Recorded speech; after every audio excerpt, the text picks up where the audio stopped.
Chapter 2.8 Comparison in Period 2. This is the final chapter of the unit, and like the causation chapter that closed Unit 1, it's all about a reasoning skill, this time comparison. We'll learn exactly what comparison means on the exam and how to write it, then use it to pull the entire unit together.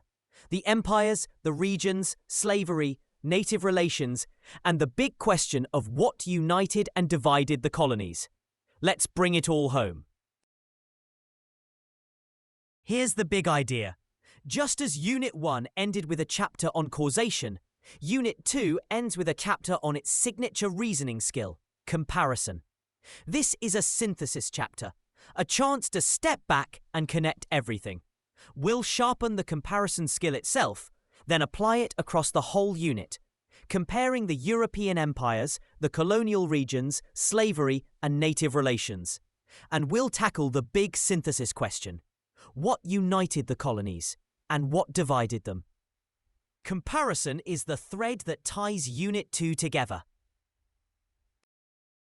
First, let's define the skill precisely, because students lose points by doing it halfway. Comparison means analysing both the similarities and the differences between two or more things, say, two colonial regions. But here's the key. You can't just list them. To earn the points, you have to explain them. Explain the reasons behind the similarities and differences, and explain their significance or effects.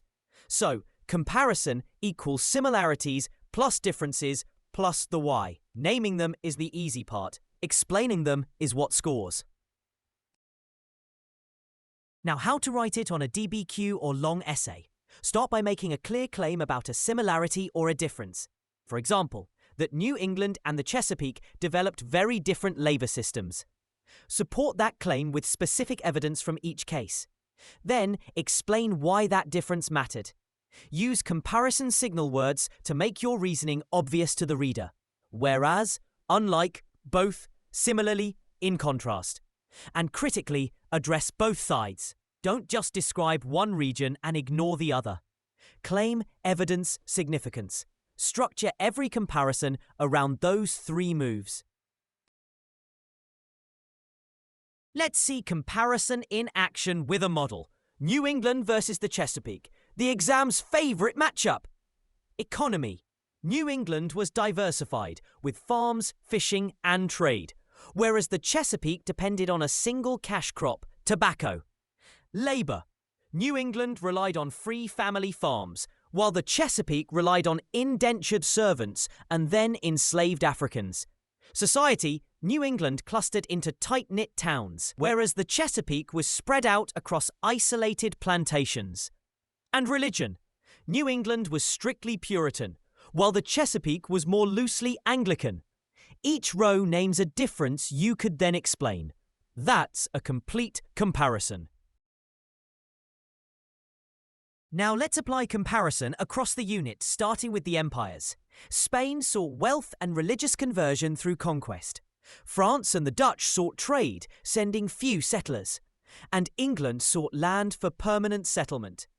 The single most important difference among them was their goal. And that goal, in turn, shaped everything else, especially their relations with native peoples. Trade-focused France allied with native nations. Land-focused England displaced them.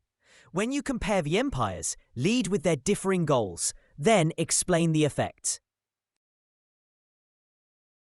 Next, compare the regions. New England had towns, free family labour, and a diversified economy. The middle colonies were diverse, tolerant, and grain-rich, and the Chesapeake and southern colonies were plantation societies built on cash crops and slavery.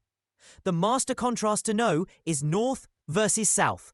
Free labour, diversified, town-centred north against plantation, enslaved labour, cash crop south. And remember the cause. Geography drove those different economies, which drove different labour systems and societies. That's the comparison the exam asks for most. You can also compare within a single theme. Take slavery. It meant gang labour on Chesapeake tobacco, but a task system on Carolina rice. with an enslaved black majority in South Carolina versus relatively few enslaved people in the North. Or take native relations, cooperative French alliances versus constant English conflict. The pattern is always the same. Differences trace back to differing goals and geography. And whatever you compare, the rule holds. Explain why the difference existed and why it mattered, not just what it was. Now, the big synthesis question. What united the colonies and what divided them? On the one hand, powerful forces united them. Across every region, colonists governed themselves through elected assemblies.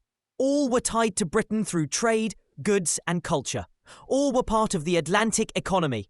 All displaced native peoples to get land, and all grew rapidly in population. On the other hand, real differences divided them. Their economies, from cash crops to diversified trade. Their labor, from an enslaved majority to free family farms. Their religion, from Puritan to tolerant to Anglican. Their demographics and their societies, from plantations to towns. Hold both columns in your head at once. Here's the crucial takeaway, and it's a both and, not an either or. The colonies were genuinely diverse. The regions really were different worlds, and yet they shared deep common ground. And that common ground was growing. By 1754, shared experiences were forging an emerging common identity. A shared Atlantic trade, the shared habit of self-government, the shared rights of Englishmen, and the first shared intercolonial event, the Great Awakening. So the deep truth of the period is that the colonies were both diverse and increasingly unified. Many colonies slowly becoming one people. That tension sets the stage for the revolution. Let's zoom out for one more comparison across the two periods we've studied. Period 1, from 1491 to 1607, was the era of contact. Three worlds meeting, the Columbian Exchange and Spanish conquest, with Spain dominating the early Americas. Period 2, from 1607 to 1754, was the era of permanent colonies, many empires competing, but England's settler colonies rising to prominence and developing a distinct society. The arc from Unit 1 to Unit 2 is the arc from contact to colonies, from three worlds meeting to a new colonial society taking shape. Let's anchor the whole unit to its two key concepts. Key Concept 2.1. Europeans developed varied colonization patterns and competed with one another and with native peoples, producing distinct colonial regions. That's the comparison story of empires and regions. And Key Concept 2.2. The colonies' exchanges with Britain built both stronger bonds and the seeds of resistance, along with a distinct culture. That's the story of trade, society, and identity. Master these two, and you've mastered Unit 2. In theme terms, this capstone touches every thread of the unit. Migration and settlement in who moved where. Work, exchange, and technology in the different economies and trade. Social structures in the contrasting societies. America in the world, in the competing empires. And politics and power in self-government. When you compare, you can compare along any of these themes. They all converge in this chapter. Two things on skills. First, comparison, the capstone skill of this unit. Always go beyond listing to explain the reasons for and the significance of similarities and differences. Second, step back and appreciate your full toolkit. Across Units 1 and 2, you've now practiced all the core reasoning skills: causation, comparison, contextualization, and continuity and change over time. Those four skills are the engine of every essay on the exam. You're building real historical thinking. Lock it in. Screenshot this slide. 1. Comparison equals similarities plus differences plus the why. Never just list. Always explain the reasons and significance. 2.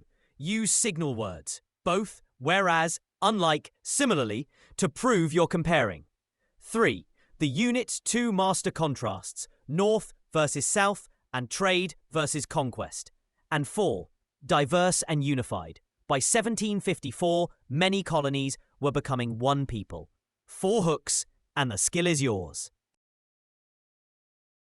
60-second recap. 1.